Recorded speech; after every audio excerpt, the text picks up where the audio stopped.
न मे पार्थास्ति कर्तव्यं त्रिषु लोकेषु किंचन नानवाप्तं वाप्तव्यं वर्त एव च कर्मणि। न मे पार्थस्ति कर्तव्यं त्रिषु लोकेषु किंचन नानवाप्तं वाप्तव्यं वर्त एव च कर्मणि। हे अर्जुन, तीनों लोकों में न तो कुछ ऐसा है जो मुझे प्राप्त नहीं है, और न कुछ ऐसा है जो मैं प्राप्त करने के योग्य समझता हूं, लेकिन फिर भी मैं अपने कर्तव्य कर्म में लगा ही रहता हूं। न मे पार्थास्ति कर्तव्यं त्रिषु लोकेषु किंचन नानवाप्तं वाप्तव्यं वर्त एव च कर्मणि। हे अर्जुन, तीनों लोकों में न तो कुछ ऐसा है जो मेरे पास नहीं है, और न ही कुछ और प्राप्त करने की मेरे पास इच्छा है, लेकिन इसके बावजूद भी मैं अपने कर्तव्य कर्मों में लगा रहता हूं। गीता के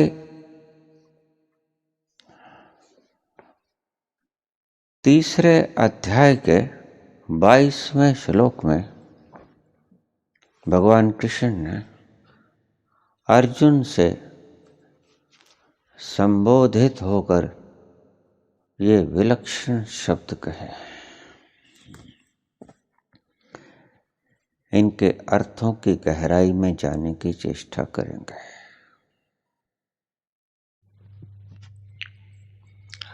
भगवान कृष्ण अर्जुन से कह रहे हैं कि हे अर्जुन, संसार में न तो कुछ मेरे लिए अप्राप्य है, यानी कुछ भी ऐसा नहीं जो मेरे पास न हो, और कुछ भी ऐसा नहीं जिसे मुझे प्राप्त करने की इच्छा रह गई हो। कुछ मुझे अप्राप्त भी नहीं है और कुछ मुझे प्राप्त करने के योग्य भी नहीं है। तो फिर सवाल ये उठता है कि अगर कुछ भी प्राप्त करने योग्य ईश्वर को नहीं है, सभी कुछ प्राप्त है,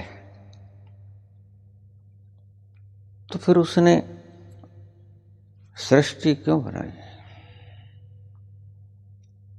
मुझसे बहुत व्यक्ति पूछ लेते हैं कि सृष्टि को किसने बनाया। मेरे पास 2 व्यक्ति आ गए। एक आस्तिक था, एक नास्तिक था।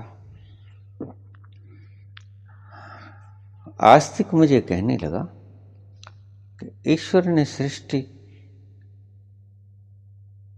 पैदा की। मैंने कहा तुम बताओ। कहता हाँ पैदा की। वो आस्तिक था। तो मैंने कहा ईश्वर को किसने पैदा किया? तो कहता वो तो ईश्वर तो खुद से ही पैदा हो गया। ठीक, ये आस्तिक व्यक्ति है। ईश्वर खुद से ही पैदा हो गया। एक नास्तिक व्यक्ति बैठा था। मैंने कहा ये प्रकृति कैसे पैदा हुई? ये सृष्टि कैसे पैदा हुई? वो कहते सृष्टि खुद से ही पैदा हो गई, किसी भगवान ने नहीं बनाई। वो नास्तिक था। आस्तिक कहता है कि ये सृष्टि परमात्मा ने बनाई, और परमात्मा को किसने बनाया? परमात्मा को किसी ने भी नहीं बनाया। परमात्मा खुद से ही पैदा हुआ। और नास्तिक कहता है कि सृष्टि खुद से ही पैदा हुई, सृष्टि को परमात्मा ने नहीं बनाया। देखिए, इन दोनों में कोई भेद नहीं है। अगर बहुत गहराई से देखोगे तो आस्तिक ने भी वही बात कह दी और नास्तिक ने भी वही बात कह दी। इन दोनों में कॉमन बात क्या है?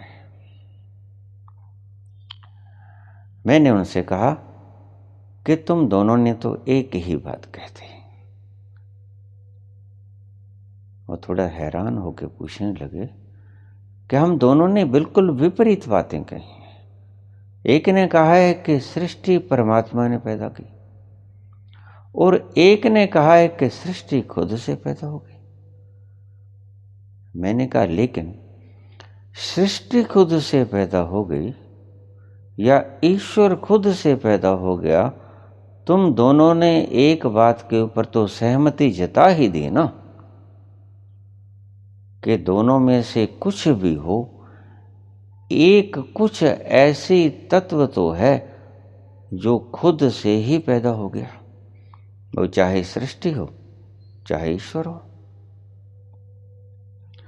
तुम सृष्टि पे ही रुके रह गए कि सृष्टि खुद से ही प्राप्त हो गई, पैदा हो गई।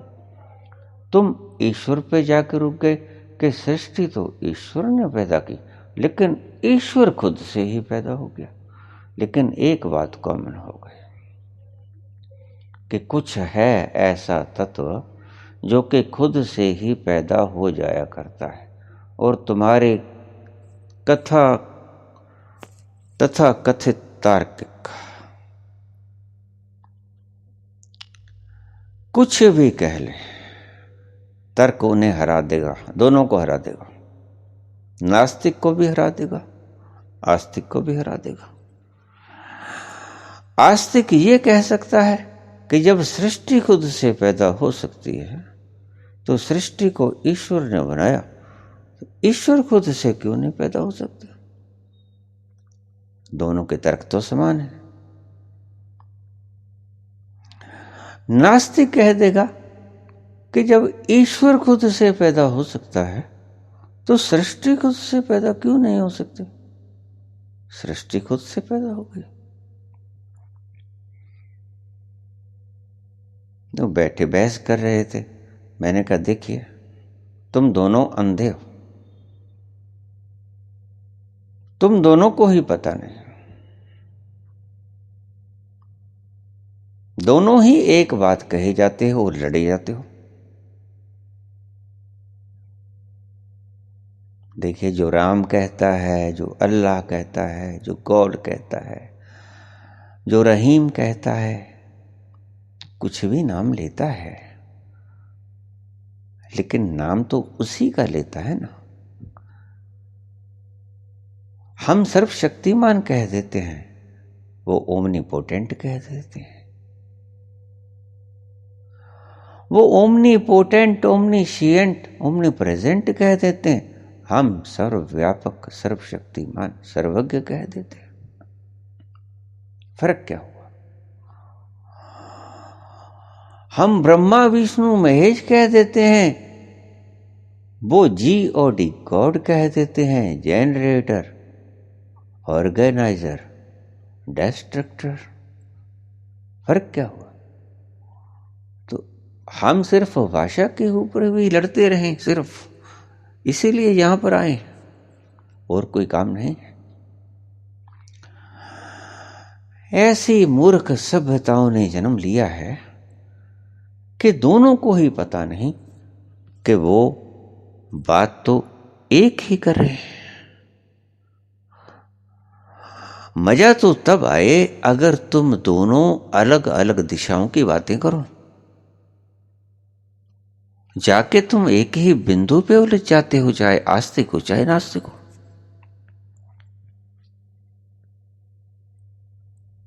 तो मैंने उससे कहा, नास्तिक से, कि देखिए, जब आपने एक स्वनिर्मित सत्ता को ही स्वीकार करना है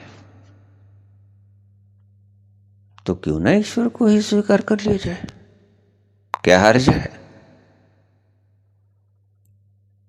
क्योंकि ईश्वर है। अगर मुझसे पूछते हो तो मैं तुम्हें यह कहूंगा कि जब तुमने एक स्वनिर्मित सत्ता को ही स्वीकार करना है कि एक ऐसी सत्ता है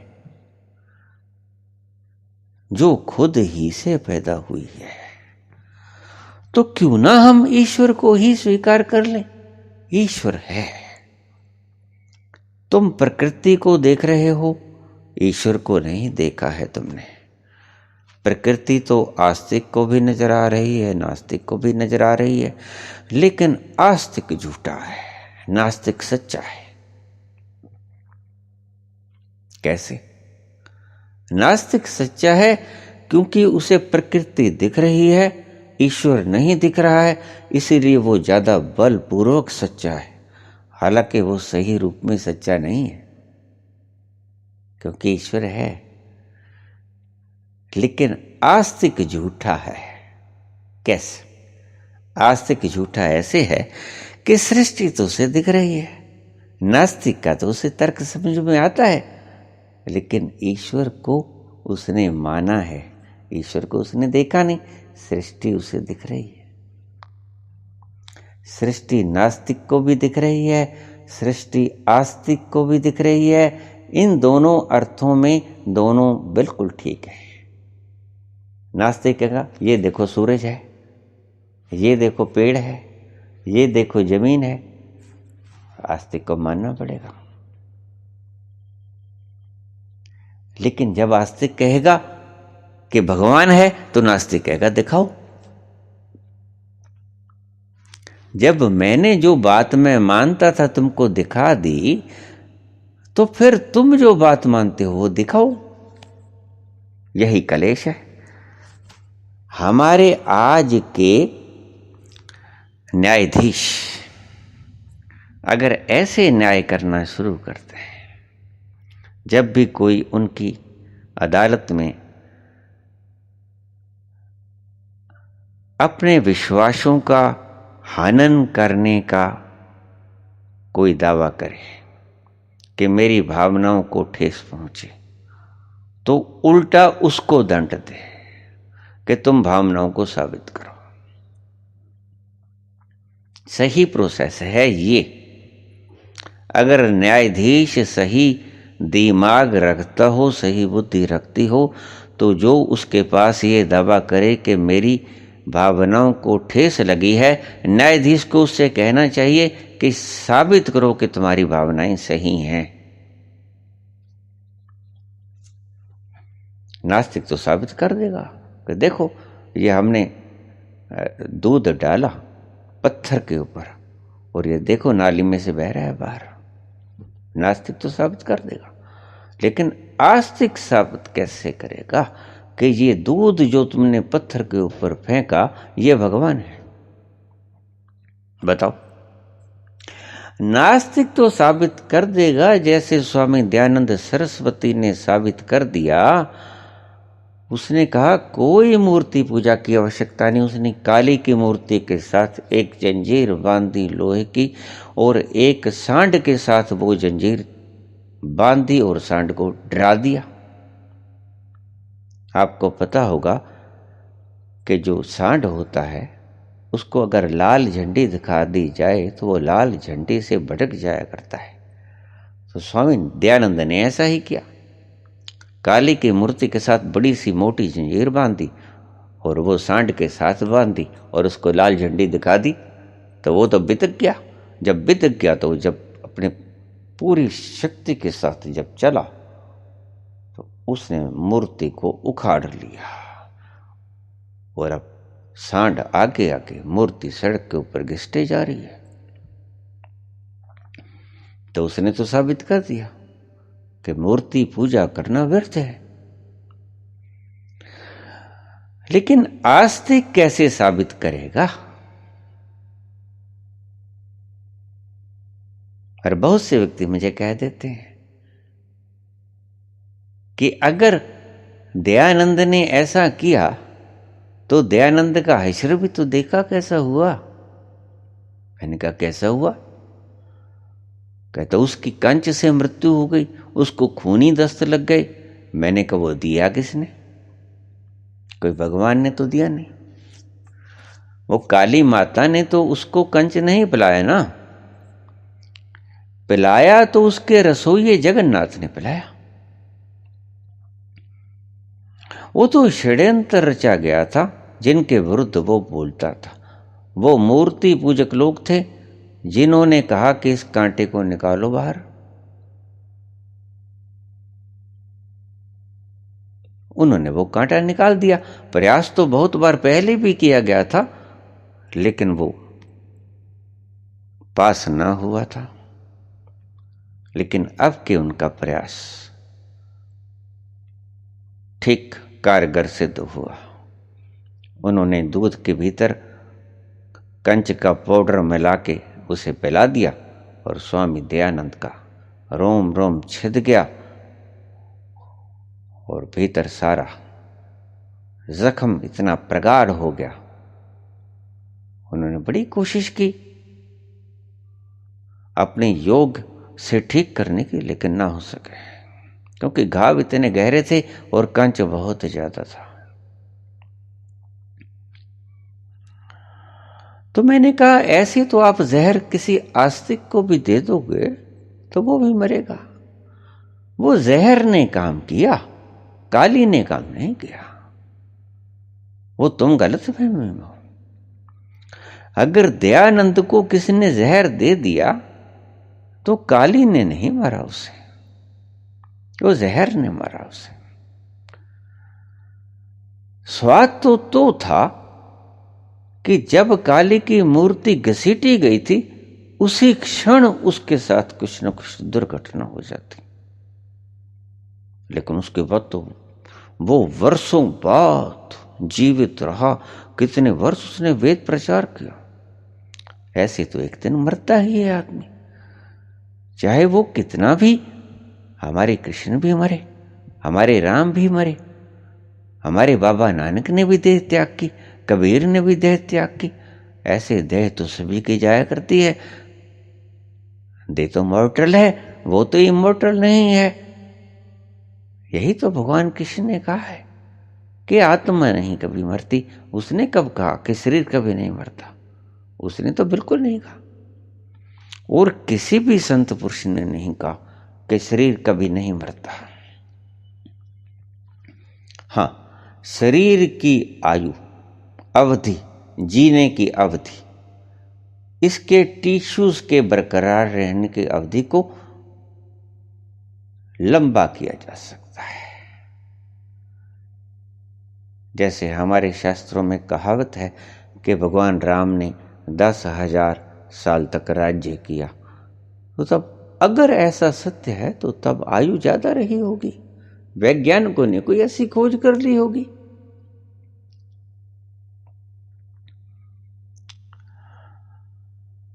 जैसे अब 6-6 फुट 7-7 फुट के व्यक्ति हैं। मैंने अपने पिछले प्रवचनों में बोला था कि मैंने किसी अन्य ग्रह पे 24-24 फुट के व्यक्ति देखे। वहां कोई तकनीक है, जिस तकनीक से उनकी आयु को भी लंबा किया गया है, उनके कद काठ को, उनकी बॉडी पावर को, उनकी मेंटल पावर को भी बढ़ाया गया है।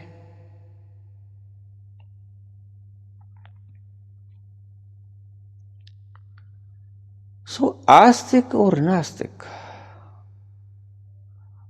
दोनों परोक्ष रूप से एक बात पे सहमत हैं। कोई कोई सत्ता है जो कि स्वयं निर्मित है, जो कि खुद से ही बन जाती है, उसको बनाना नहीं पड़ता। अब देखिए संत सारे इसी बात को कहते हैं। बाबा नानक में जो जपजी साहब के शुरू में शब्द कहे, एक ओंकार सतनाम कर्ता पुरख निरपो निर्वैर अकाल मूरत अजूनी सैपम, ये जो शब्द है, ये शब्द सैपम, इसका अर्थ होता है ऐसी सत्ता जो खुद से ही प्रकाशित हो, खुद से ही पैदा हुई हो, जो किसी की पैदाइश ना हो, किसी की पैदावार ना हो, जो खुद की ही पैदावार हो, खुद से ही पैदा हुई हो।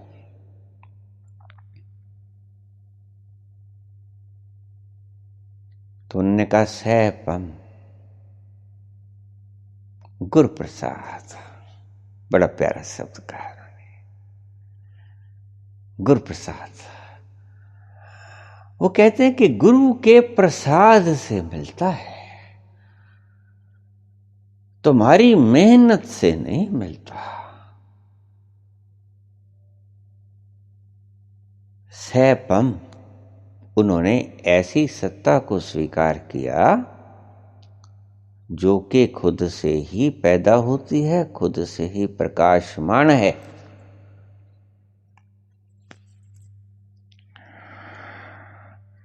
तर्क के रूप में तो नास्तिक और आस्तिक दोनों ही गलत हैं। मैंने बोला कि अगर न्यायाधीश सही सच्चे हो जाएं, तो अगर किसी की भावनाओं को ठेस करने की कोई केस उनकी अदालत में लगता है, तो उनसे ये पूछा जाए कि तुम्हारी भावनाओं को ठेस कैसे पहुंची, सिद्ध करो, तो सिद्ध नहीं कर पाएंगे। क्योंकि भावनाओं का अर्थ ही ये है कि जो तुम जानते नहीं और मान लिया है।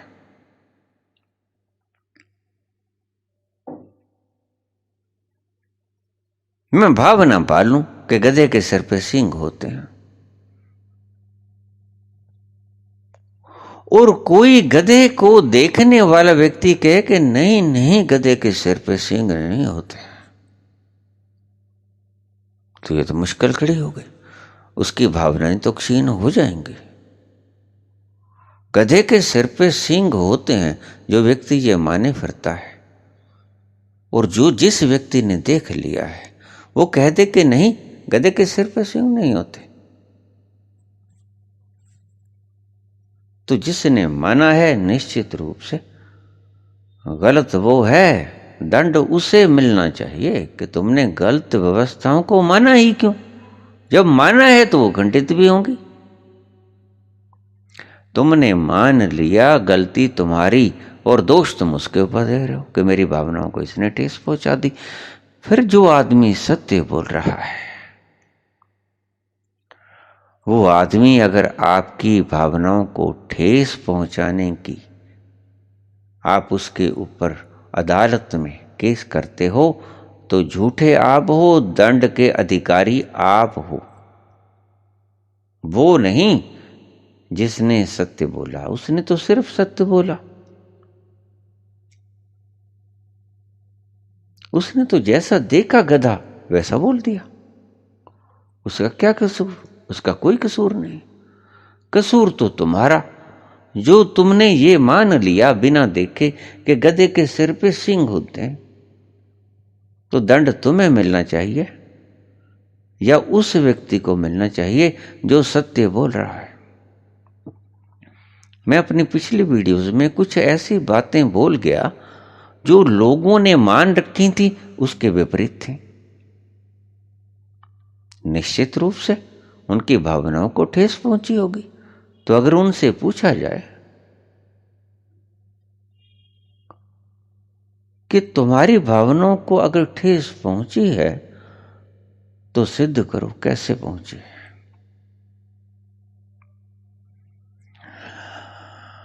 अगर बाबा नानक को कहा जाए कि दिखलाओ तुमने क्या देखा है, तो बाबा नानक कहेंगे कि वो देखो जो मैंने देखा है वो दिखलाया नहीं जा सकता।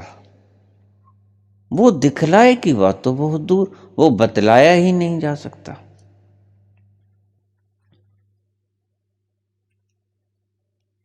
कबीर ने कहा है, लिखा लिखी की है नहीं, देखा देखी बात। लिखा लिखी की है नहीं, देखा देखी बात। दूल्हा दुल्हन मिल गए और फीकी पड़ी बारात। कहते लिखा लिखी की है ही नहीं, ये बात ही कुछ ऐसी है, ये देखा देखी बात है, ये तो देखनी पड़ती है। और मैं अपनी आंखों का देखा हुआ तुम्हें कैसे दिखला दूं? तुम्हें देखना तो तुम्हारी आंखों से पड़ेगा। मेरी आंखों का देखा हुआ तुम तक मैं कैसे पहुंचाऊं?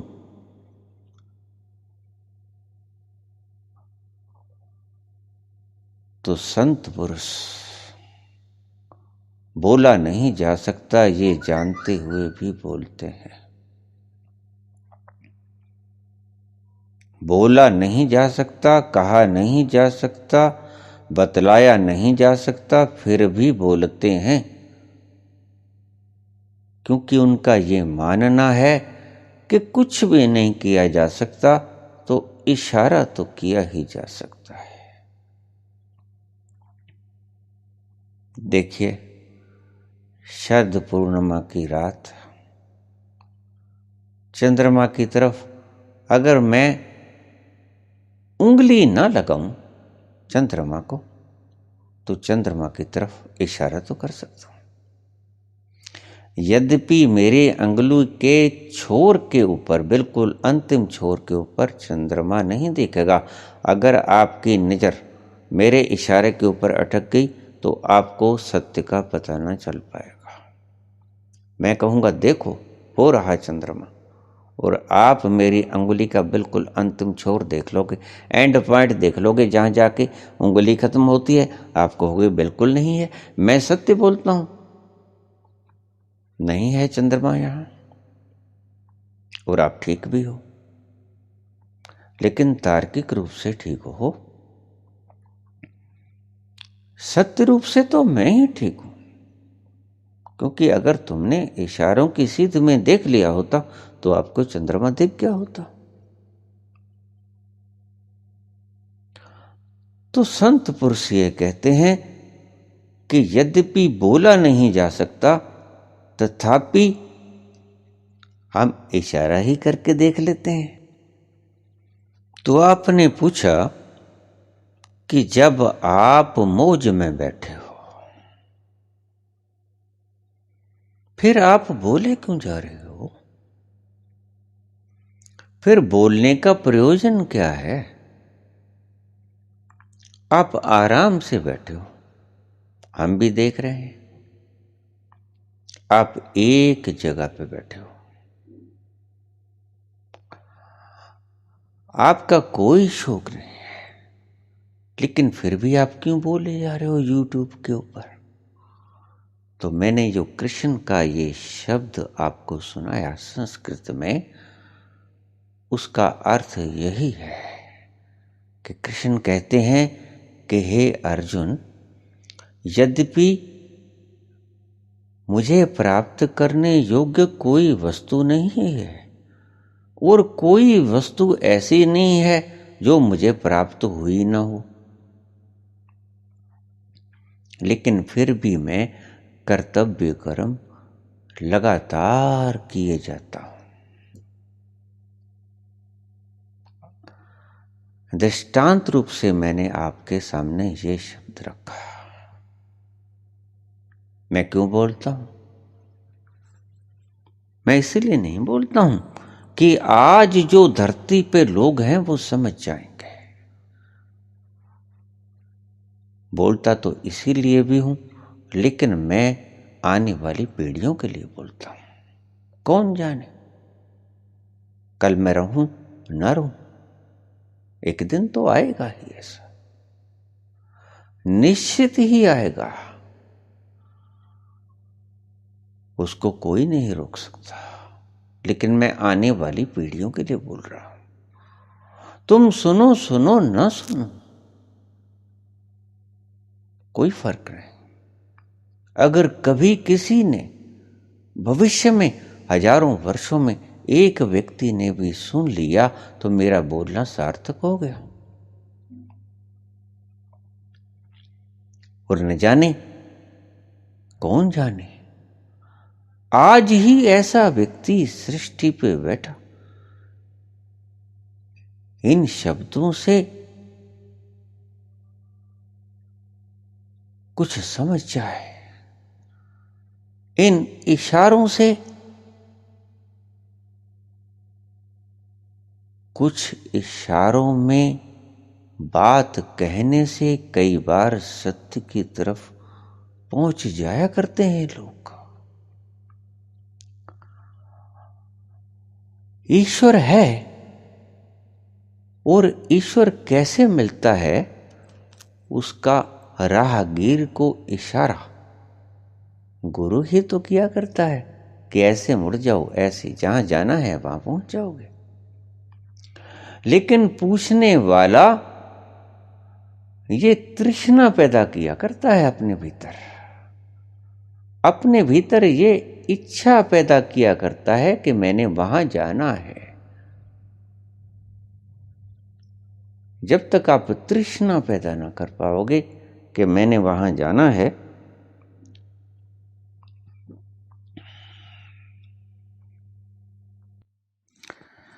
ईश्वर है कि नहीं है, इन बातों में मगज खपाई करने का कोई भी अर्थ और प्रयोजन नहीं है। सही बात तो ये है कि निकम्मे लोग ही ऐसी बातें किया करते हैं। ईश्वर होगा तो आपने उससे क्या लेना है, नहीं होगा तो आपने उससे क्या लेना है। लेकिन ऐसे खुजली सिर खुजलाने से कुछ नहीं होगा। ईश्वर है,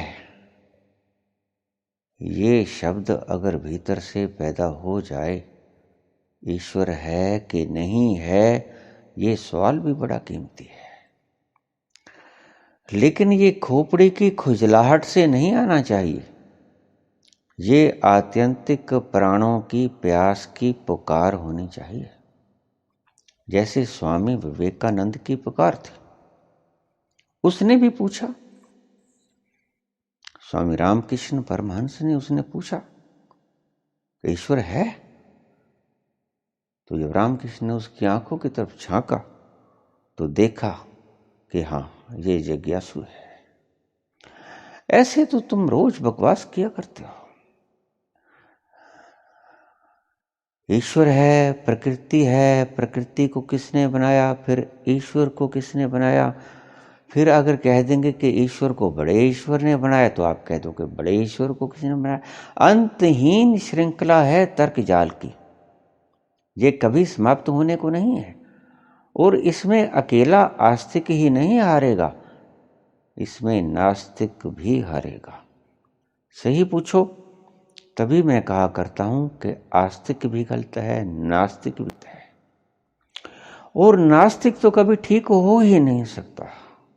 नास्तिक तो हमेशा ही झूठा रहेगा। आस्तिक शायद कभी सच्चा हो जाए, जब देख ले। वो है तो, इसमें तो कोई संदेह नहीं, क्योंकि नहीं है परमात्मा। अगर किसी से पूछा जाए, नीत्शे से पूछा जाए जो कहता है गॉड इज डेड, चारवाक से पूछा जाए जो ईश्वर को नहीं मानते, इनसे पूछा जाए कि ईश्वर नहीं है, क्या आपने खोज लिया कि ईश्वर नहीं है? क्यों नहीं है, कैसे नहीं है? तो वो जो तर्क देंगे वो तर्क उनके बिल्कुल बेवकूफ़ी से भरे होंगे। क्या कहेंगे कि ये जो कोई गरीब है, कोई अमीर है, कोई बलवान है, कोई कमजोर है, कोई बीमार है, कोई स्वस्थ है। ये इतनी पार्शियलिटी क्यों? बस सिर्फ इनके जवाब देने बाकी हैं।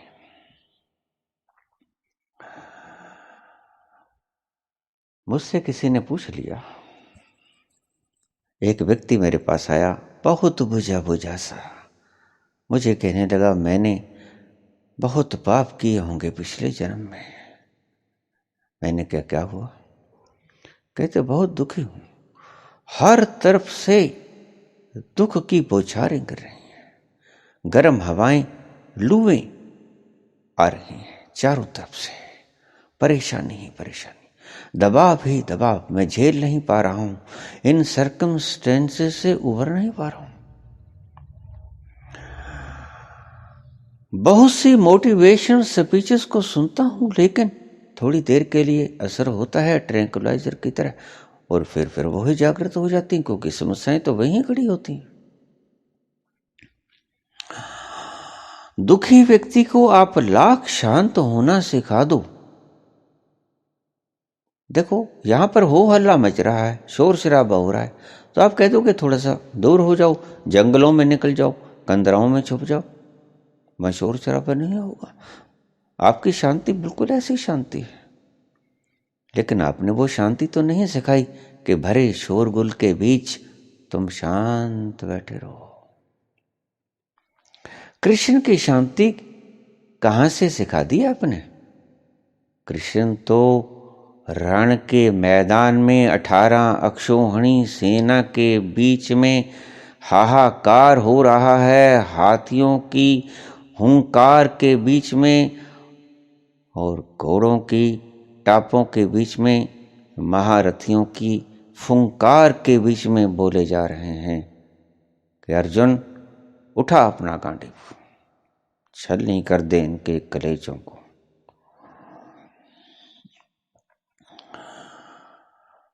जब अर्जुन तीर चला रहा था भीष्म पितामह पे,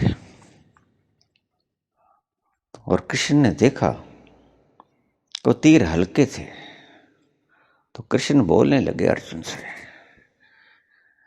कि तुम्हारे तीर अर्जुन पोते के तीर हैं, ये अर्जुन के तीर नहीं है। अर्जुन के तीर चलाओ, अर्जुन के तीर चलाओ, पोते के तीर मत चलाओ। तो अर्जुन थोड़ा झटका, उसने कहा भगवान, ईमानदार व्यक्ति था, बहुत ईमानदार व्यक्ति था। देखिए, अगर ईश्वर तक पहुंचना है तो सबसे पहला सूत्र है, सबसे पहले योग्यता क्या होगी, एलिजिबिलिटी क्या होगी? आपको ईमानदार होना होगा, ऑनेस्ट, बहुत ऑनेस्ट ईमानदार व्यक्ति था। अर्जुन कहने लगा प्रभु मैं क्या करूं, मेरे तीरों में वो तीक्ष्णता है ही नहीं पाती, मैं क्या करूं? जब मैं तीर चलाता हूं तो मुझे वो गोदी आ जाती है। जब मेरे भाई मुझे पीटा करते थे और मैं भीष्म की गोदी में जाकर बैठ जाया करता था, और भीष्म मेरे सिर को सहलाया करते थे और मुझे कहा करते थे कि बेटे तू डर मत, मैं निपट लूंगा उनसे।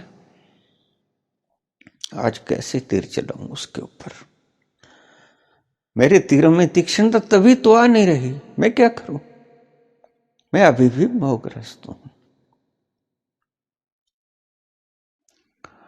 तो कृष्ण बोले फिर ठीक है, अगर तुमसे तीर नहीं चलता तो पित्रानाय साधूनाम विनाशाय च दुष्कृतम धर्म संस्थापनार्थाय संभवामि युगे युगे। मेरा जिस लिए अवतरण हुआ है, मैं अपना कार्य मैं तो करूंगा, तुम नहीं करोगे ना करो, मैं तो करूंगा। तो कृष्ण रथ से नीचे उतर गए। नीचे उतर के उन्होंने रथ का पहिया निकाला और उठाया और जब उन्होंने रथ के पहिए को उंगली के अंदर डाला सुदर्शन चक्र का आवाहन करने के लिए, तो अर्जुन की आत्मा का भी विराट रूप तो वो देख ही चुका था।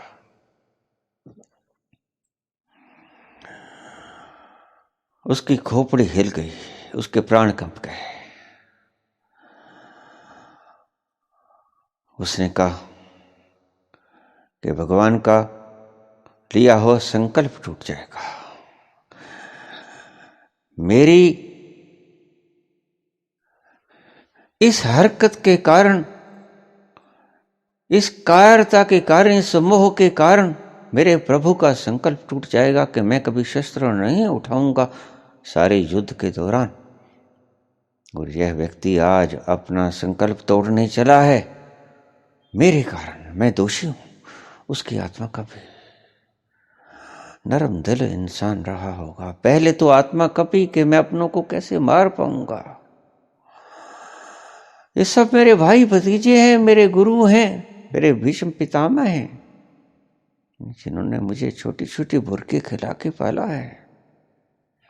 मेरे सिर के ऊपर इनका हाथ, प्यार से भरा हुआ हाथ फिरा है। मैं कैसे इनके सीनों में तीर चुभो दूं प्रभु। लेकिन कृष्ण के समझाने के बाद, विराट दर्शन दिखाने के बाद उसमें साहस आया। उसने अपना गांडीव धनुष उठाया, लेकिन फिर भीष्म के आते आते वो कंप जाते थे। उनके तीरों में वो तीक्ष्णता नहीं रह पाती थी। थोड़ा बल लगाते थे कि कहीं ज्यादा चोट न पहुंच जाए। जब कृष्ण ने देखा तो उन्होंने पहले तो कहा अर्जुन से,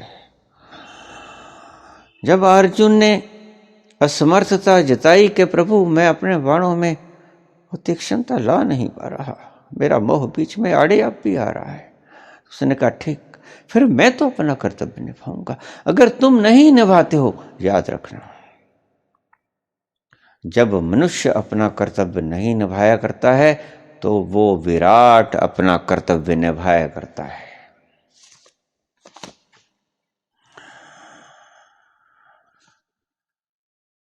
तुम किराएदार हो एक मकान में, और अगर किराएदार मकान के देख रेख में कुताही करेगा तो मालिक तो उसकी साफ सफाई करने में जरा भी संकोच नहीं करेगा। अब देखिए हमारा वातावरण कितना खराब हो गया था। ईश्वर कोई ना कोई जुगाड़ बना ही देते हैं। कितनी प्रदूषणता छा गई थी हमारे। गंगा जी को पवित्र करने के लिए, सिर्फ गंगा नदी को पवित्र करने के लिए 21,000 करोड़ का बजट रख दिया था मोदी जी ने, सिर्फ एक गंगा के लिए। लेकिन ईश्वर ने, विराट ने, क्योंकि मालिक की मलकियत है ये, जिसे तुम दूषित किए जा रहे हो। तुम्हारा यहां कुछ नहीं है, लेकिन तुम समझ रहे हो कि मेरा यहां सब कुछ है। यही तो गलतफहमी है। तुम समझते हो कि माल मेरा, लेकिन माल तो मालिक का है। और मालिक जब देखता है कि मेरी सृष्टि ये प्रदूषित कर रहे हैं लोग, और तुम इसकी साझ संवार देख रेख में कमी उठा रहे हो और इसको प्रदूषित कर रहे हो और इसको मृत्यु की कगार पे ले जा रहे हो, तो फिर वो क्या करता है? फिर वो पित्रानाय साधुनाम विनाशाय च दुष्कृता, फिर वो खुद आता है। जब किराएदार मकान की देख रेख नहीं करेगा, टूट फूट को ठीक नहीं करेगा, तो क्या होगा कि मकान मालिक को आना पड़ेगा साफ सफाई करने के लिए।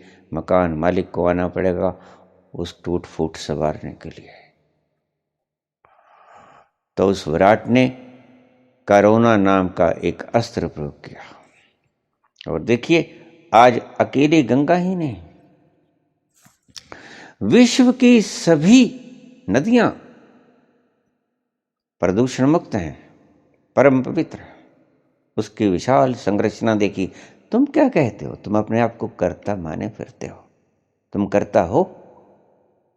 इतनी सृष्टि का मालिक जिसने बनाई है खुद संवार भी लेगा। जो चला रहा है वो संवारना भी जानता है बखूबी। तुम्हारे सिर के ऊपर उसने संवारना तुम्हारे सिर के ऊपर नहीं रखे हुआ है। तुम अगर नहीं संवारोगे तो फिर वो संवारेगा। तभी तो वो कहते हैं यदा यदा ही धर्मस्य, जब जब भी। अगर तुम नहीं संवारोगे तो वो काल पैदा होगा। कौन सा काल? जब उसको प्रकट होना पड़ेगा किसी न किसी रूप में।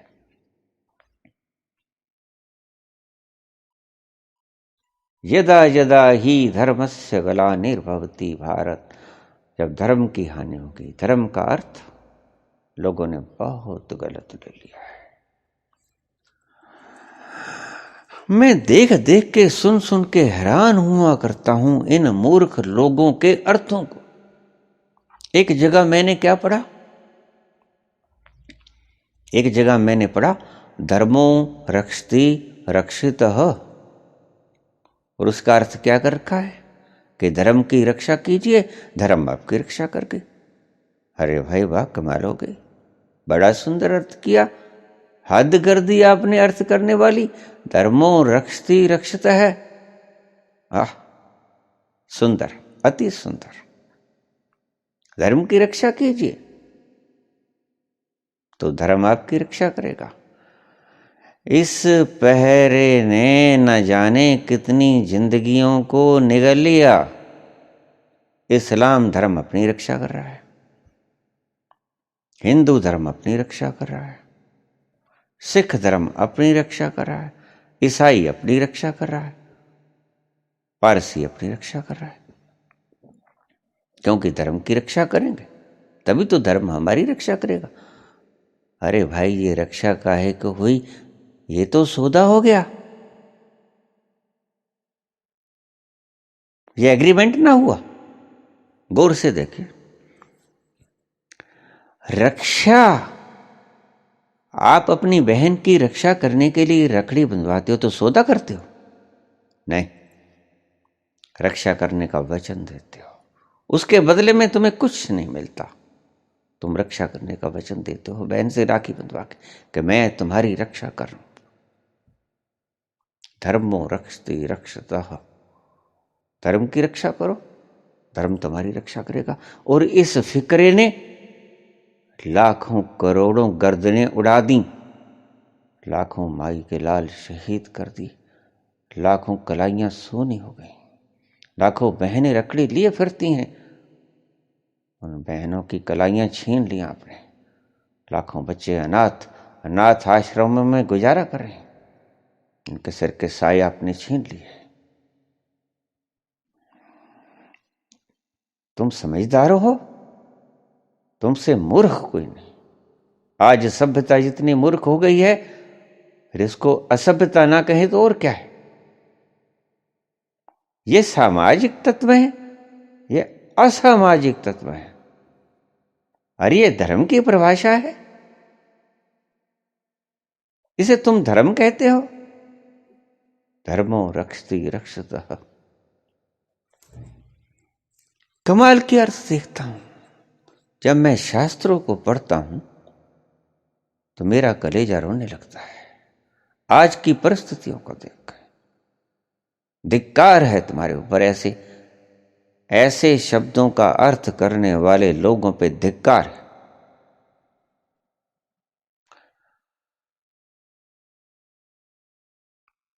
एक ऋषि मेरे पास बैठे थे, तथा कथित ऋषि, ऋषि तो न कहूंगा।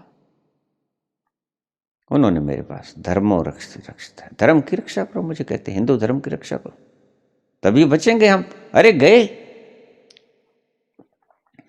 57 मुल्क मुस्लिम। अगर हिंदू राष्ट्र का हम रक्षा ना करेंगे तो हम जाएंगे कहां? हमारे पास तो एक ही राष्ट्र है। मैं उनकी युक्तियों से कहां उलझने वाला था। अरे भाई, लाख सारी दुनिया खड़ी हो जाए ताजमहल नहीं है कहते कहते, लेकिन जिसने ताजमहल देखा है वो एक ही काफी होता है। सच्चा व्यक्ति एक ही काफी होता है। झूठे चाहे सारी दुनिया में क्यों ना फैल जाए, सारी दुनिया झूठी हो जाए कि ताजमहल नहीं है, तुम लगो बोलने सभी, सारी दुनिया तुम बिगल बजाओ, थालियां खड़काओ, दीपक जलाओ कि नहीं है ताजमहल, लेकिन जिसने देखा है वो हंसता रहेगा। किस पे? तुम्हारे मूर्खपन पे, तुम्हारी मूढ़ताओं पे, तुम्हारे पागलपनों पे, क्योंकि उसने देखा है। वो कोई संवाद ना करेगा, वो कोई प्रत्युत्तर ना देगा, वो तुम्हारे से झगड़ेगा नहीं। धार्मिक व्यक्ति की एक पहचान है कि वो झगड़ा नहीं करता। मेरे पास बहुत से व्यक्ति आ जाते हैं, कहते हैं शास्त्रार्थ कर दो। क्यों, मेरे दिमाग में फर्क है, काय का शास्त्रार्थ करूं भाई? कहते शंकराचार्य ने किया था। मैंने कहा उससे पूछो क्यों किया था, मैं नहीं करता शास्त्रार्थ। शंकराचार्य ने किया था, वो शंकराचार्य जाने, मेरी मैं जानूं, मैं शास्त्रार्थ नहीं करूंगा। उन्होंने मुंडन मिश्र के साथ किया, मैं शास्त्रार्थ नहीं करूंगा। उन्होंने तो विश्वव्यापी शास्त्रार्थ किया, लेकिन मैं शास्त्रार्थ नहीं करूंगा। क्यों नहीं करोगे? क्योंकि जिसके बारे में आप शास्त्रार्थ करने आए हो उसकी विराटता को तो देखो मूर्खो। उसके बारे में बोल पाओगे? मैं तो ना बोल पाऊंगा। आप बोलना चाहते हो तो दीवारों के साथ टक्करे मार लो, बोलते जाओ, मैं ना बोल पाऊंगा। मेरे में इतनी ताकत नहीं है उस सर्वशक्तिमान के बारे में बोलने की, उस विराट तम के बारे में मेरे पास एक अक्षर भी नहीं है बोलने को। तुम शास्त्रार्थ की बातें करते हो। पोथी से उठाए फिरता था, मैंने कहा ये पोथी बांध लो, कपड़ा नहीं है तो मैं दे देता हूँ, उसमें बांध के कृपा करके ले जाओ, क्षमा करो मुझे, मैं शास्त्रार्थ नहीं करूँगा। तो उन्होंने मुझसे कह दिया कि धर्मो रक्षते रक्षता है। मैंने कहा भाई बात सुनो, ऋषिगण जी 5-4 व्यक्ति आए थे, सब लकवा मार गया है कि धर्म को, धर्म को लकवा मार गया है तो उसकी रक्षा करोगे। हाथों पांव के लकवा मार गया है, इतना कमजोर हो गया है धर्म के आपको उसकी रक्षा करनी पड़े। अरे कमजोर व्यक्ति रक्षा मांगा करता है, तुम्हारा धर्म कमजोर हो गया है, पैरालिसिस हो गया है उसको, काहे को रक्षा करनी पड़ रही है धर्म की? और वो धर्म ही क्या जिसकी रक्षा करनी पड़े? अरे धर्म तुम्हारी सदैव रक्षा करेगा, सदैव। धर्म इतना कमजोर कभी नहीं होता, धर्म कभी इतना कमजोर नहीं होता।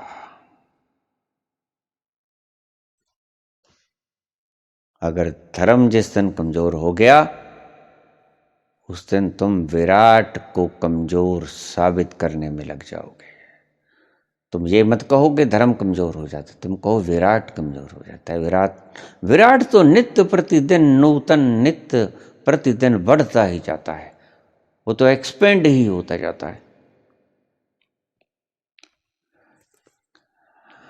धर्म को लकवा मार के आ गए क्या तुम उसकी रक्षा करोगे? लेकिन ये धर्म है ही नहीं जिनको आप बचाए जाते हो। जिसकी आप रक्षा किए जाते हो वो धर्म नहीं है, वो तुम्हारे इकट्ठ हैं। तुमने एक बरादरी बना ली, अब धर्म को बचाओ, पहले तो राष्ट्र को बचाओ, फिर तुम्हारी बिरादरी को बचाओ। वे ब्राह्मण कहेंगे हमको बचाओ, हम इकट्ठे होते हैं। वैश्य कहेंगे हम इकट्ठे होते हैं। क्षत्रिय कहेंगे हम इकट्ठे होते हैं। शूद्र कहेंगे हम इकट्ठे होते हैं। सभी इकट्ठे हो, सब अपनी अपनी बिरादरियां बनाओ।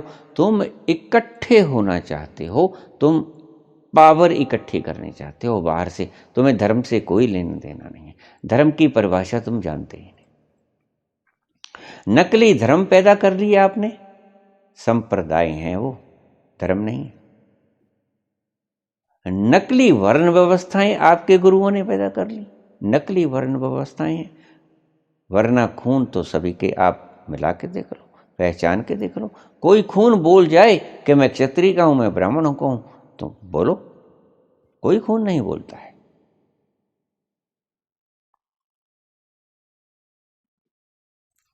धर्मो रक्षति रक्षत, धर्मो रक्षति रक्षत।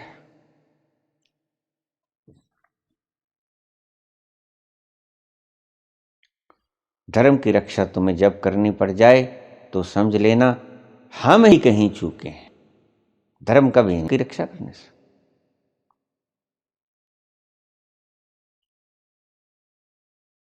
तो भगवान कृष्ण कहते हैं यदा यदा ही धर्मस्य ग्लानिर्भवति भारत, जब धर्म कमजोर पड़ता दिखाई पड़ता है, जब धर्म के ऊपर अधर्म प्रभावी हो जाता है, धर्म की रक्षा नहीं करनी पड़ती। धर्म की रक्षा वो खुद करेगा आके, अरे उसका दायित्व है। मैं कहता हूं मालिक का दायित्व होता है उसकी बनाई संपत्ति की रक्षा करना, वो करता है। वो कोई सोया थोड़ा पड़ा है। हर वक्त जगने वाली चेतना है वो, निरंतर कभी सोती नहीं। एक क्षण के लिए वो ऐसी चेतना है, परम अवेयरनेस, टोटल अवेयरनेस। संपूर्ण चैतन्य का नाम परमात्मा है, संपूर्ण चैतन्य का नाम धर्म है। धर्म परमात्मा ही का तो नाम है। स्वभाव को धर्म कहते हैं। धर्म यानी धारण करने योग्य, धारण करने योग्य और क्या है? तुम ही तो हो अपने आप में धारण करने योग्य। स्थिति प्रज्ञता ही तो धर्म है, और क्या है? इसको आप जैसे जैसे काट छाट के लेके आओगे वहीं पहुंच जाओगे।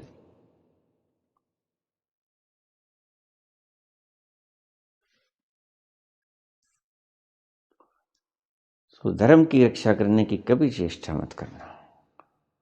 हम देखते हैं दूसरे ने 3 मंजिला बना लिया, उसने 57 मुल्क खड़े कर लिए, अब हम कहां जाएंगे? बस परेशानी तो यहां है। दूसरे ने अनुबम बना लिया, अब हमारा क्या होगा? परेशानी तो यहां है।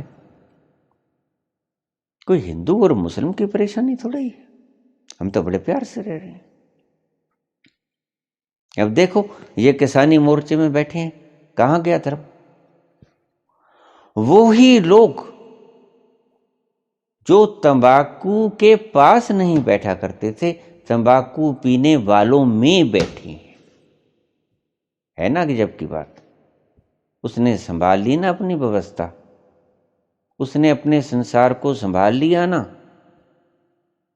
जिनको तुमने अलग किया, हिंदू मुसलमान के नाम पे अलग किया, पंजाबी हरियाणवी राजस्थानियों के नाम पे अलग किया, वो इकट्ठे बैठे हुक्का गुड़गुड़ाए जाते हैं, और उनके पास ही सिख भाई बैठे हैं, उनके पास राजस्थानी भाई बैठे हैं, साथ में तमिलनाडु बैठे हैं, साथ में कर्नाटक से, सभी प्रदेशों से आए हुए भाई बैठे हैं, सभी भाई बैठे हैं, और कोई किसी से उसकी जाति नहीं पूछता। देख लो जाके बॉर्डरों पे, देखो तो बॉर्डरों के ऊपर जवान कभी किसी की जाति पूछता है? कभी किसी मेजर ने या किसी कर्नल ने या किसी जवान ने, किसी फौजी ने साथ वाले फौजी की जात पूछी है? क्यों? क्योंकि उनका देश ही एक है, उनका उद्देश्य है सीमाओं की रक्षा करना। उन्होंने कभी जाति नहीं पूछी। वो इकट्ठे बैठ के रोटी खा, इकट्ठे पाते हैं, इकट्ठे बंदूकें उठाते, इकट्ठे ट्रेनिंग देते हैं, इकट्ठे दौड़ते हैं, इकट्ठे नाश्ता करते हैं। उन्होंने कभी नहीं पूछा कि ये किस जाति का है, ये किस जाति का है। जब जवान नहीं पूछता किसी जाति, तो किसान क्यों पूछे किसी को जाति? तो इंसान क्यों पूछे किसी की जाति? जवान नहीं जाति पूछता, किसान नहीं जाति पूछता, इंसान क्यों पूछे किसी की जाति? तुम इंसान सबसे पहले हो। जातियां तो तुम्हारी निर्मिति हैं, तुम्हारी क्रिएशन है जातियां। तो तुमने आपसी फूट डालने के लिए जातियां बनाई, रंग भेद बनाए, सभी व्यवस्थाएं ये तुमने किसी न किसी लोभ के भीतर बनाई गई हैं। अब मैं किस किस का बखान करूं? बखान तो मैं सब कुछ उगल दूंगा और आग लग जाएगी, लेकिन मैं बखान नहीं करना चाहता। जो लूट और धमाल आपने मचाई है संसार में, मैं किस किस चीज का बखान करूं आपको? कहता कि मेरे पास व्यक्ति आए, गरीब हूं, छोटी जाति का हूं, पिछले जन्म में कर्म बुरे किए थे। मैंने कहा भाई बात सुनो, कौन कहता है तुम्हें कि तुमने पिछले जन्म में कर्म बुरे किए थे इसीलिए तुम शूद्र हो? कौन कहता है कि तुमने पिछले जन्म में कर्म बुरे किए थे इसलिए तुम गरीब हो? एक बाप 4 बच्चे पैदा करता है, वो चाहता है कि उसका कोई बच्चा दुखी हो? वो चाहता है कि किसी बच्चे को कम मिले, किसी बच्चे को ज्यादा मिले? नहीं चाहता। वो चाहता है कि मेरे सारे बच्चे सुखी हों। परमात्मा परम पिता है, वो कभी नहीं चाहता कि मेरा कोई भी बच्चा दुखी हो। फिर ये दुखी किसने किए हैं? ये दुखी किए हैं औरंगजेब ने दारा सिकोह का कत्ल करके। किसके लिए? राज्य के लिए। अब आप समझ जाओ मैंने क्या बोला है। समझ आती है आपको? औरंगजेब ने दारा सिकोह का कत्ल कर दिया। क्यों कर दिया? क्योंकि शाहजहां के बाद गद्दी दारा सिकोह था उत्तराधिकारी, बड़ा पुत्र वो था। लेकिन औरंगजेब बदमाश था, शरारती था। उसने क्या किया तुम्हारे सामने?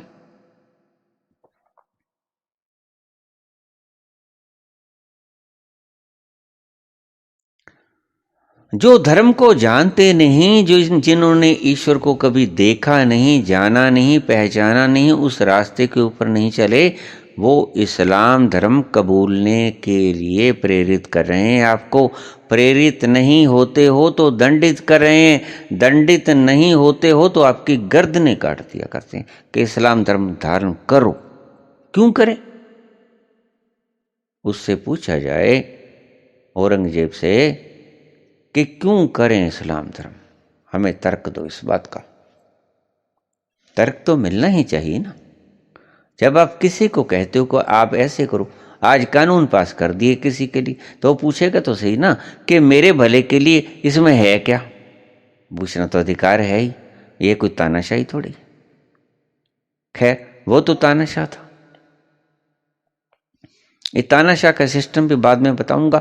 ये डीएनए से उत्पन्न हुआ था, बड़ी सुंदर व्यवस्था थी, पौराणिक व्यवस्था है, बड़ी सुंदर व्यवस्था है, आज भी लागू हो सकती है, लेकिन इसके पीछे कुछ राज छिपे हैं। बड़ी लंबी हो जाएगी ये वीडियो, ये बाद में कभी बात करूंगा।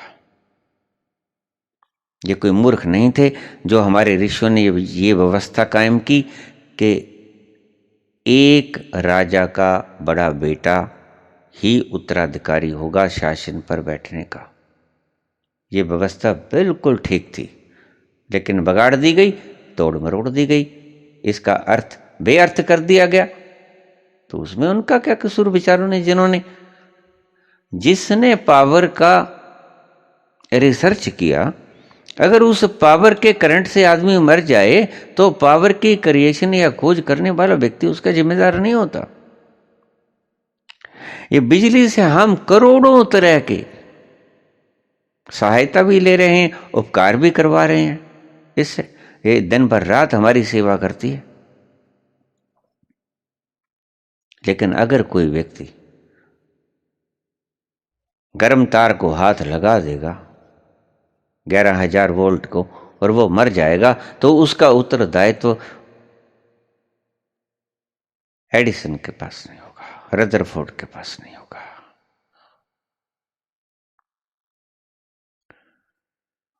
वो उत्तरदायित्व नहीं होंगे, उसके उत्तरदायी नहीं होंगे। उन्होंने खोज की थी इसीलिए नहीं की थी।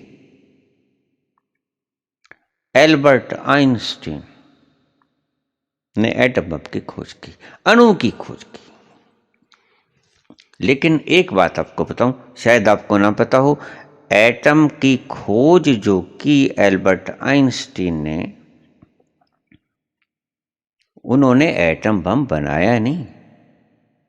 जिस वक्त हिरोशिमा नागासाकी पे उसका दुरुपयोग किया गया, एल्बर्ट आइंस्टीन को पता चला तो उसने पहले शब्द ये कहे कि ओह, कितना बड़ा अनर्थ हो गया मुझसे, कितना बड़ा पाप हो गया मुझसे। मैंने इसलिए तो नहीं खोजा था, इसीलिए तो नहीं पैदा किया था ये सिद्धांत। अगर मुझे पता होता तो मैं बताता ही ना। बहुत दुखी हुआ व्यक्ति, एल्बर्ट आइंस्टीन बहुत दुखी हुआ व्यक्ति, जब उसको पता चला कि हिरोशिमा और नागासाकी के ऊपर एटम बम गिरा दिया गए और वहां पर 10 लाख लोग मर गए, ये पलक झपकते ही। तो बहुत दुखी हुआ एल्बर्ट आइंस्टीन कि मैंने इसलिए थोड़ा पैदा की थी, जो रिसर्च की थी इसीलिए पैदा थोड़े की थी, इसीलिए थोड़ा बताई थी कि आप संहार करने में लग जाओ। अब पागल व्यक्ति तो संहार ही करेंगे, और क्या करेंगे। एल्बर्ट आइंस्टीन से किसी ने पूछा कि how the third world war will be acquired, तीसरी विश्व युद्ध कैसे होगी। तो एल्बर्ट आइंस्टीन कहने लगे, I don't know how the third world war will be acquired, but I know that the fourth world war will be acquired by the stones. जैसी हालत में देखता हूं वह मुझे पता नहीं कि तीसरा विश्व युद्ध कैसे होगा, पर मैं ये अवश्य जानता हूं कि चौथा विश्व युद्ध पत्थरों से खेला जाएगा।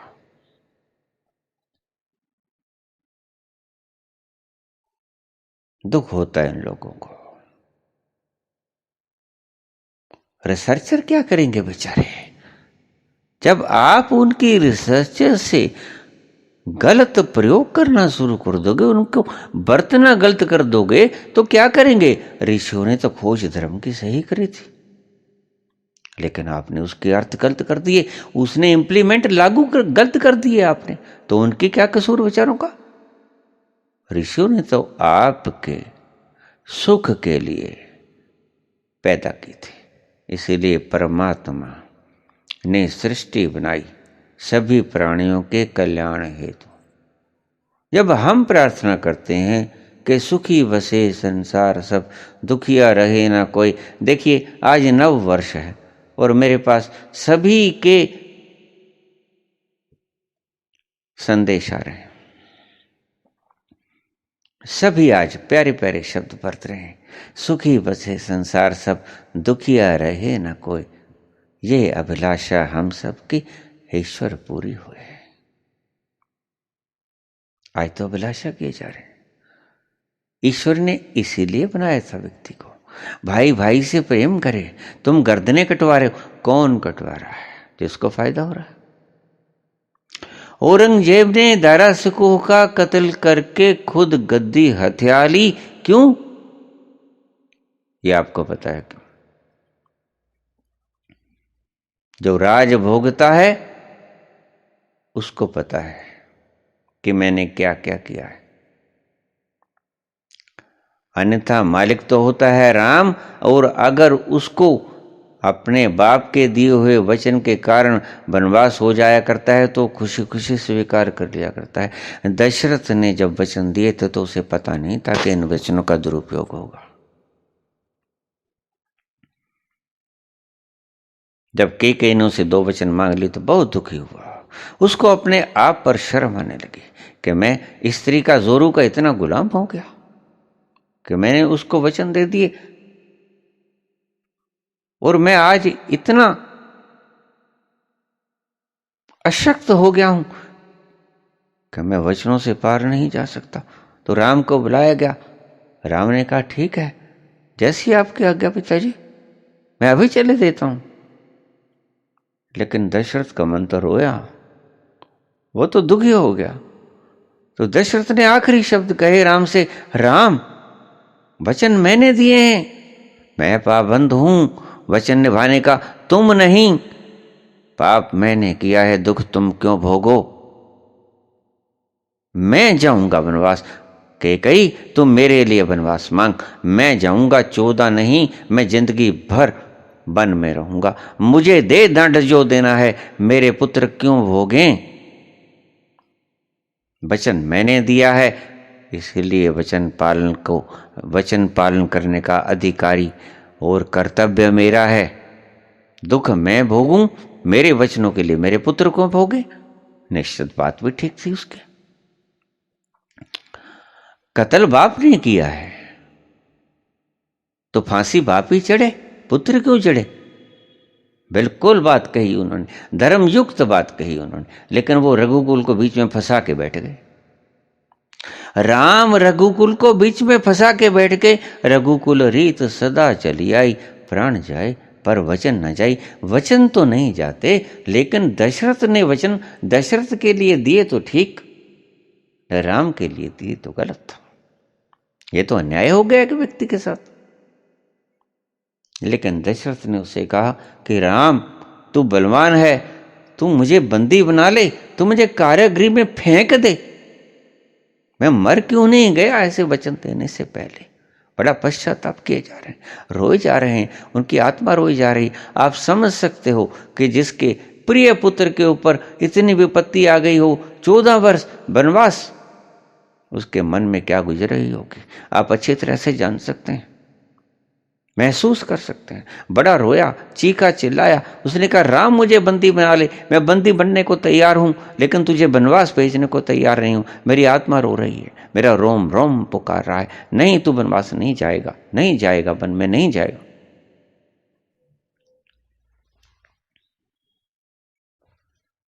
और फिर जब सीता तैयार हो गई, लक्ष्मण ने भी कहा कि भैया मैं तुम्हारे साथ हूं, मैं धरती को उलट पुलट कर दूंगा, मैं सब कुछ मिटा दूंगा, मटिया मेट कर दूंगा, खाक बना दूंगा, मैं तुम्हारे साथ हूं, तुम हथियार लो गद्दी इसकी। जब पिताश्री खुद कह रहे हैं डाल दो इनको कारागृह में, बैठ जाओ आप सिंहासन के ऊपर, मैं तुम्हारे साथ हूं, तो राम हंसे। राम कहने लगा तुम बातें कैसी करते हो, ये डीएनए कैसा है तुम जानते हो। इसके ऊपर मैं कभी फिर से बात करूंगा।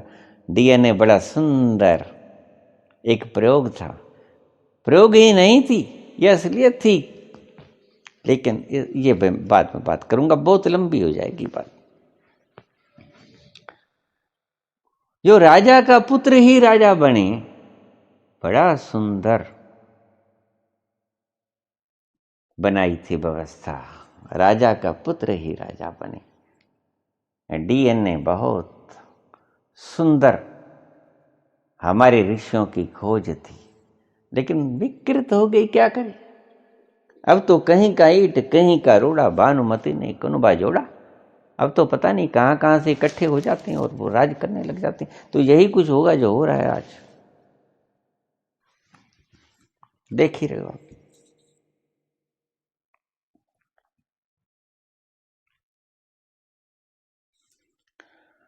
दशरथ ने बहुत कहा, लेकिन राम ने कहा नहीं पिताश्री, आप धैर्य मत खोइए, आप धैर्य मत खोइए, रघुकुल रीत सदा चली आई, हम रीति को खत्म नहीं होने देंगे, अपने कुल की मर्यादा को बनाए रखेंगे। ये डीएनए बोल रहा है उनका। अगर ऐसा डीएनए था तो चला,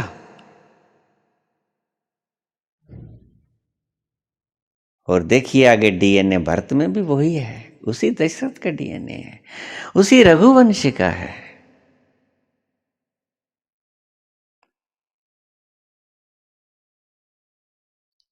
वो कहते नहीं भैया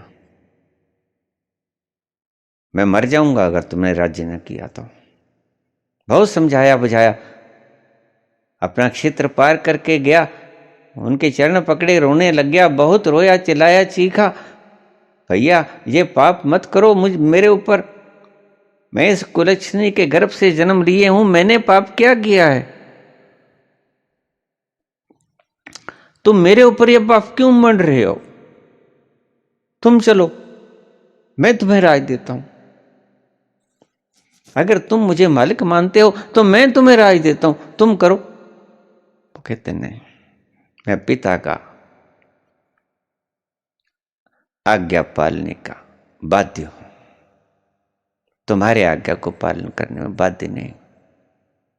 इसलिए भरत तुम राज करो, मैं शीघ्र ही आऊंगा, 14 वर्ष के बाद अपना राज्य संभाल लूंगा।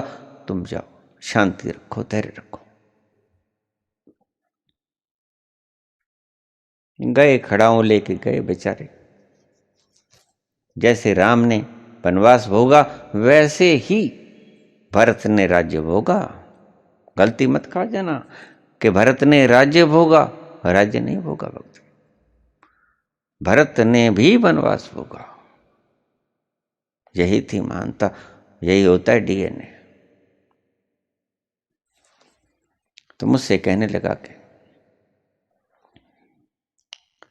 पिछले जन्म, मैंने कहा मूर्ख मत बनो, पिछले जन्म का कोई ऐसा नहीं होता। पिछले जन्म के कर्म भोग होते हैं भुगतने, वो तो ठीक है। आपको कैंसर का फूड़ा निकला है, आप बीमार हो जाओ, नेचुरली व्यवस्थाएं कुछ ऐसे हो जाएं, वो होते हैं कर्म भोग। ये प्रॉपर्टी का तो कोई कर्म भोग नहीं होता भाई। ये तो तुम्हारा छीन के ले गए ये अमीर लोग। ये जितने अमीर लोग हैं आपका पैसा छीन के ले गए। ये पिताजी ने जो तो बराबर दिया था सबको बांटने के लिए, लेकिन आपने एक दूसरे से छीन लिया। तो इसके लिए परमात्मा की व्यवस्था जिम्मेवार नहीं है। परमात्मा की व्यवस्था तो बिल्कुल बराबर की है। और अगर कोई अमीर व्यक्ति गरीब व्यक्ति का धर्म छीन ले पैसा, तो उसके लिए परमात्मा जिम्मेदार नहीं है। तो फिर एक गहरी साजिश चली गई।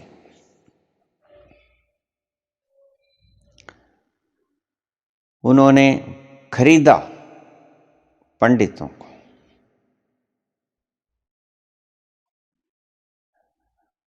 इन सियासतदानों ने पंडितों को खरीदा। पंडितों ने आपको संतुष्ट करने के लिए शास्त्र लिखे कि आप गरीब हो तो इसलिए गरीब हो कि पिछले जन्म में कोई पाप किया होगा, आप शूद्र हो तो इसलिए शूद्र हो पिछले जन्म में कोई पाप किया होगा। नहीं, ऐसी कोई बात नहीं है भाई। मैं कोई मार्क्सवादी नहीं हूं, मैं कोई लेनिनवादी नहीं हूं, मैं कोई समाजवादी नहीं हूं। लेकिन मैंने पहले भी कहा,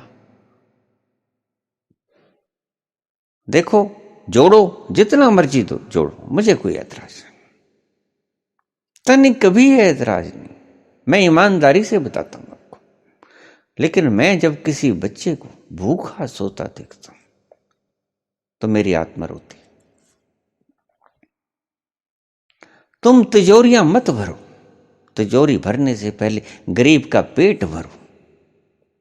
गरीब का पेट भर के चाहे तुम लाख तिजोरियां भरो, हम मुझे कोई दुख नहीं।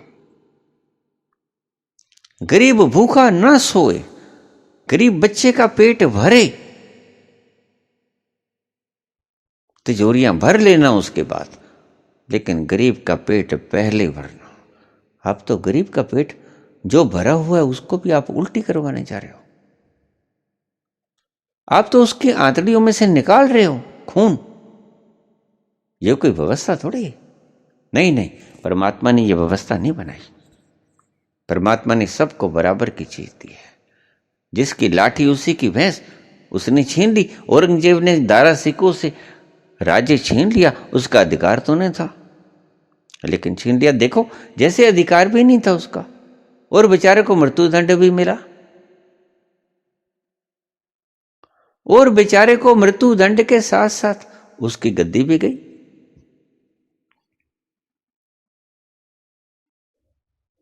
क्या कसूर था? कसूर यही था कि वो शाहजहां का बड़ा पुत्र था। बस ये कसूर होता है क्या? राजा का बड़ा पुत्र होना कोई कसूर होता है क्या? लेकिन क्या करे, औरंगजेब के मन का लालच, मन की बेईमानी दारा सिकों के लिए काल बन के आई। ऐसे देखिए भाई, दारा सिकोह पैदा हो रहे हैं तो उनको उनका हक दो। औरंगजेबों के हाथों को काट दो, औरंगजेबों के हाथों को आगे बढ़ने मत दो। ये तुम्हारी जिम्मेवारी है। तुम इकट्ठे हो जाओ कि कोई औरंगजेब शाहजहां को नजरबंद ना कर सके, कोई औरंगजेब दारा सिकोह को उसका हक न छीन सके। तुम ठीक जगह पे चल रहे हो, बिल्कुल सही मार्ग पे हो। तुम्हें साधुवाद कहता हूं। तुम जितने शांति प्रियता से लड़ाई लड़ रहे हो उसके लिए हमारे आशीष आपके साथ।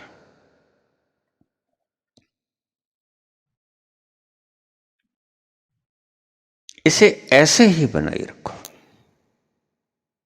बड़ी सुंदर व्यवस्था कायम की है आपने। आज फिर महात्मा गांधी का सत्याग्रह जीवित कर दिया आपने और निश्चित ही आप जीतोगे। धर्म कभी नहीं हारता। तो उसने कहा धर्मो रक्षति रक्षित है, धर्म की रक्षा करो, धर्म तुम्हारी रक्षा करेगा। इन भ्रम में मत पड़ जाना भाइयों, धर्म की रक्षा नहीं करनी पड़ती। देखिए मैं आपसे पहले भी करूं, धर्म की रक्षा नहीं करनी पड़ती, संप्रदाय की रक्षा करनी पड़ती है। और संप्रदाय की रक्षा करने का कोई औचित्य नहीं होता।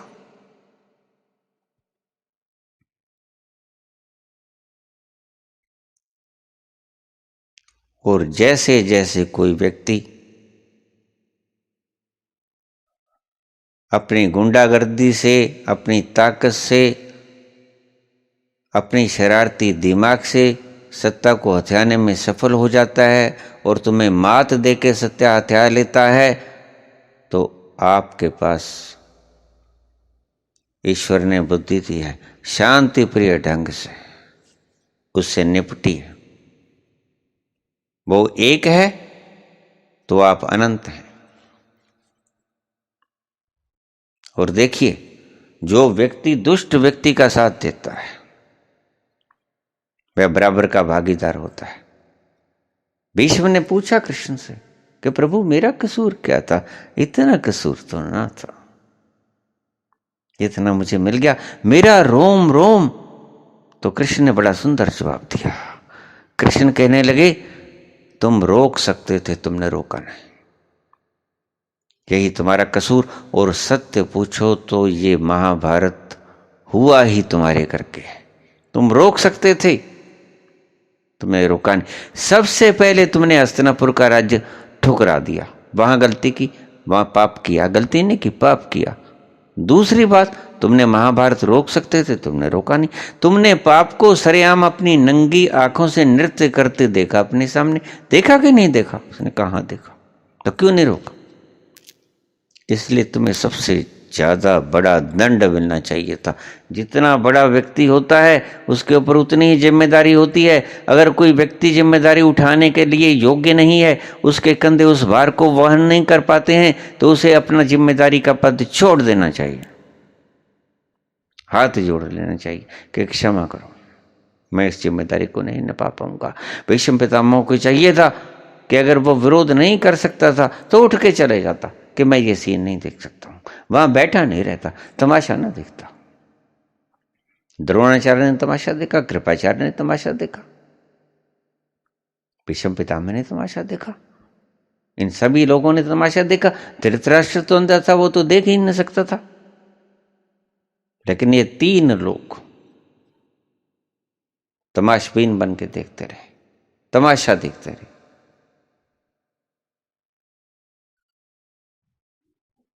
शक्तिशाली होने के बावजूद इन्होंने शक्ति का इस्तेमाल नहीं किया। जहां करनी चाहिए शक्ति का इस्तेमाल वहां किया जाता है क्या?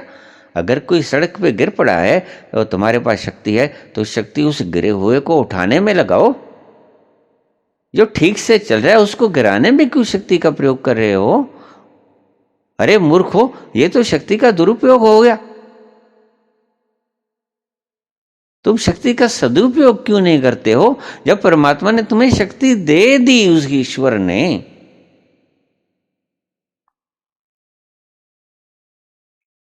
तो फिर तुम उस शक्ति का दुरुपयोग क्यों करते हो? तुम सदुपयोग क्यों नहीं करते? तुम कर सकते हो, यही तो कर्म भोग हैं, और क्या है? कि अगर प्रभु ने तुम्हें पैसा दे दिया, प्रभु ने तो नहीं दिया, तुमने छीना है, इसमें क्या शक है? प्रभु के तो पुत्र सारे सभी पुत्र हैं, उसके तो सभी अमृत पुत्र हैं, सभी उसकी संतानें हैं। और संतानों को चाहिए, मेरी बात ध्यान से सुनना, संतानों को चाहिए कि बाबा नानक की राह पे चलें। बड़ा सुंदर राह दिखा के गए हैं। उन्होंने कहा है वंड छको, ये संतानों के उपदेश है कि बांट के खाओ। अगर किसी के पास नहीं है तो बांट के खाओ, उसको दो, उसको खिलाओ।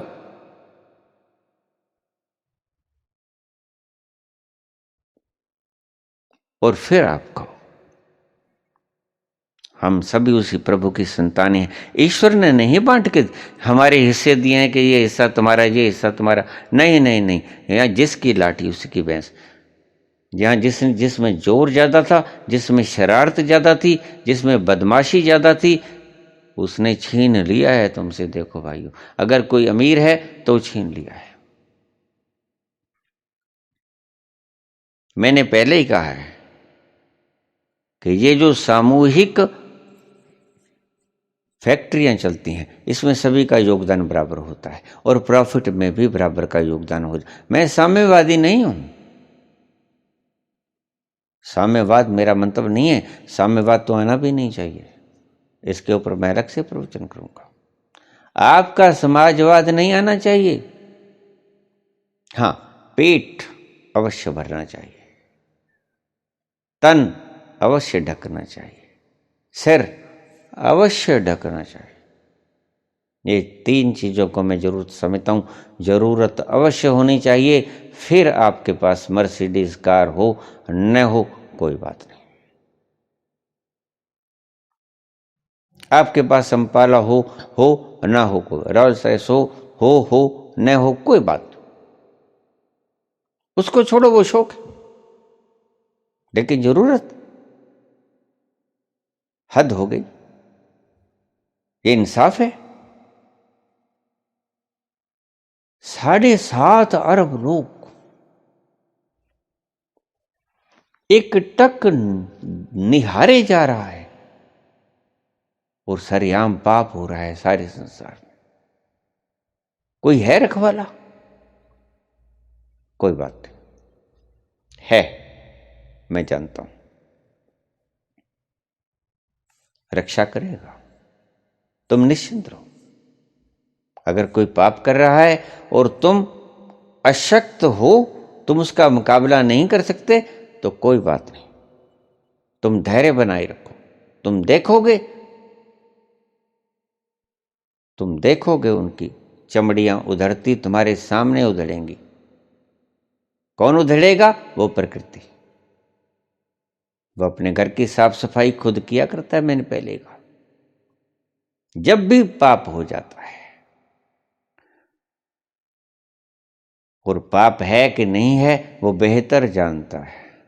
आप चाहे लाख बोले जाओ, आप तो रोज नए वायदे करते हो। मैं तो राजनीति को कहता हूं पाखंड।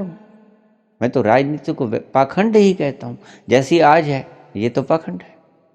ये कोई सेवा नहीं है। सेवा का नाम लेके ठीक है तुम चलते हो, लेकिन सेवा नहीं है ये पाखंड।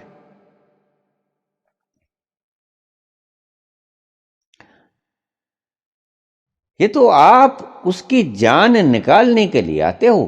तुम उसके पैरों से पैर दबाना शुरू करते हो और आखिर में गर्दन दबाना शुरू कर देते हो। ये है तुम्हारा सेवा भाव। पैर दबाने से शुरू करो, गर्दन दबा दो, यह है तुम्हारा सेवा भाव। मैं अपने प्रसंग पे आ जाऊं, थोड़ा शॉर्ट करूंगा, वीडियो बहुत लंबी हो चुकी है इसीलिए। तो आपने पूछा कि मैं क्यों बोलता हूं। जब मैं आराम से पड़ा हूं मस्ती में, तो फिर मुझे बोलने की क्या आवश्यकता है? बुद्ध मस्ती में थे लेकिन बोले, 30 साल बोले। महावीर मस्ती में थे लेकिन बोले, वो भी 30 साल बोले, 35 वर्ष बोले। कबीर क्यों बोले? नानक क्यों बोले? क्यों पैदल यात्रा की? कौन सी महाशक्ति थी, कौन सी ऐसी प्रेरणा थी जो उनको इतने मुल्कों में ले गई? वो ही प्रेम थी, महाशक्ति। वो महाशक्ति जब काम करती है, मैंने कहा अपने घर को वो खुद संवारता है। मालिक ना संवारेगा अपने घर को तो कौन संभालेगा? किराएदार संभालेगा। हम तो किराएदार हैं, हम नहीं संभाल सकते, हम उतने दायित्व से नहीं संभालेंगे। इसलिए ईश्वर पूरी करता है, अपना दायित्व निभाता है। तुम बिल्कुल बेफिक्र हो, वो बिल्कुल निभाता है, निभाएगा, निभाता रहा है, इसमें कोई संदेह नहीं। माल मालिक का है और मालिक का ही रहेगा। तुम कुछ नहीं लेके जाओगे, कितना ही जीत लो, लकीरों के ऊपर अपना नाम लिखा जाओगे, कागजों पे अपना नाम लिखा जाओगे कि धरती मेरी, ये धरती मेरी, ये धरती चाइना की, ये धरती भारत की, ये धरती फलां की, ये धरती फलां की। लेकिन माल तो उसी का रहेगा, तुम्हारा नहीं होने वाला। आखिर में जाओगे तो कहते जब सिकंदर की अर्थी को देखा गया और सिकंदर जब मर रहा था तो उससे पूछा गया कि आपका उत्तराधिकारी कौन, आपकी इच्छा क्या है, आपकी आखिरी इच्छा क्या है, कि आपका उत्तराधिकारी कौन हो, किसी दी जाए ये गद्दी। तो पता है सिकंदर क्या बोले? सिकंदर बोल ही नहीं सके। सिकंदर के मुख से एक शब्द भी प्रस्फुटित नहीं हुआ। सिकंदर इतना लाचार बेबस हो गया था। सिर्फ 33 वर्ष की उम्र, महाजवानी की उम्र, प्रगाढ़ बल की वो उम्र, उस अवस्था में वो मरा। और उससे पूछा गया कि तुम्हारा उत्तराधिकारी कौन हो? वो बोल ही नहीं सका कि मेरा उत्तराधिकारी कौन हो। और उसके हाथ फैले हुए थे, कुछ नहीं ले जाने को। वो तुम्हें तुम्हारा शरीर नहीं उठाने देगा। तुम किस मूर्खताओं में पड़े हो, मत उलझो। और ये तुम ऐश वैश की बातें करते हो, मैं अगली वीडियो में समझाऊंगा कि ऐश होती क्या है। ये ऐश कौन करता है? तुम करते हो? नहीं। जीवा खाती है, स्वाद जीवा को आता है, जीवा तुम नहीं हो।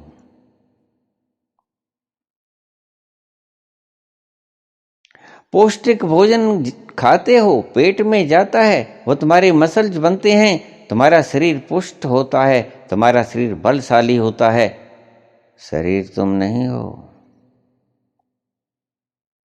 अच्छे अच्छे विचार सुनने को मिलते हैं। ये साइकोलॉजिकल आदमी, ये धार्मिक लोग तुम्हें अच्छी अच्छी बातें समझाते हैं, लेकिन मन तुम नहीं हो।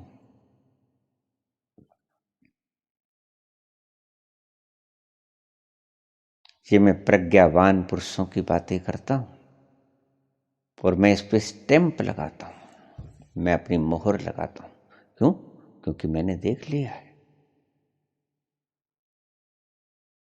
इसलिए उन स्टैंप लगाने वाले व्यक्तियों के कतार में एक मैं भी शामिल हूं। उन्होंने स्टैंप लगाई और अब स्टैंप मैं भी लगा रहा हूं।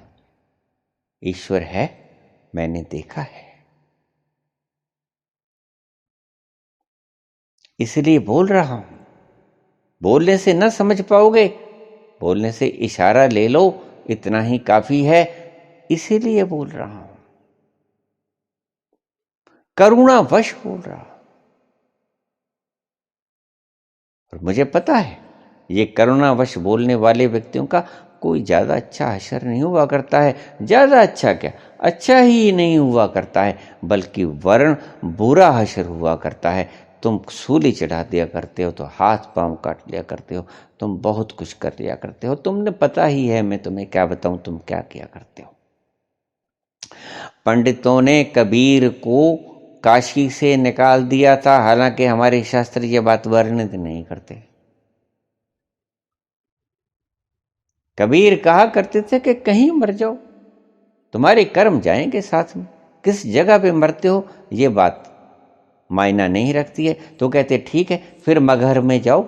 उन्होंने काशी से उखेड़ दिया कबीर को, इसलिए कबीर मगहर में मरे। वो उनको निकाल दिया गया था, वहां से भगा दिया गया था। बुद्ध को भगा दिया गया, बुद्ध को मार दिया जाता अगर वो भाग के ना आते। बुद्ध को भागना पड़ा। आप उसे भगोड़ा भी कह सकते हो, आप तो कृष्ण को भी भगोड़ा कह सकते हो। कृष्ण का एक नाम बड़ा प्यारा है, रण छोड़, वो भी भाग गए थे। तो कृष्ण भागे, बात जचती तो नहीं, लेकिन वो भागे उसका कारण कुछ और था। ये बातें छुपी रह जाती हैं, क्योंकि ये आपकी बनी प्रतिमा को खंडित करती हैं ये बातें। आप उसकी सच्चाई को तो समझ ही नहीं सकते। आप तो कहते हैं कि वैसा कृष्ण जैसा बलशाली व्यक्ति रण छोड़ के भागेगा। हाँ, वो भागा, बुद्ध भागे अपनी जान बचाने के लिए, हालांकि उन्हें पता था कि मुझे कोई मार नहीं सकता। वो कृष्ण भागे रण छोड़ के, हालांकि वो बलशाली थे। ये घटनाएं घटित हुआ करती हैं, लेकिन आपको इसकी बैकग्राउंड का नहीं पता होता कि इसकी बैकग्राउंड में है क्या। इसलिए मैं क्यों बोलता हूं, कुछ तो तुम्हें भी जरूरत है और कुछ मैं भी बहता हूं। कुछ तुम्हारी निगाह काफिर थी, कुछ तुम्हारी निगाह काफिर थी, कुछ मुझे भी खराब होना था।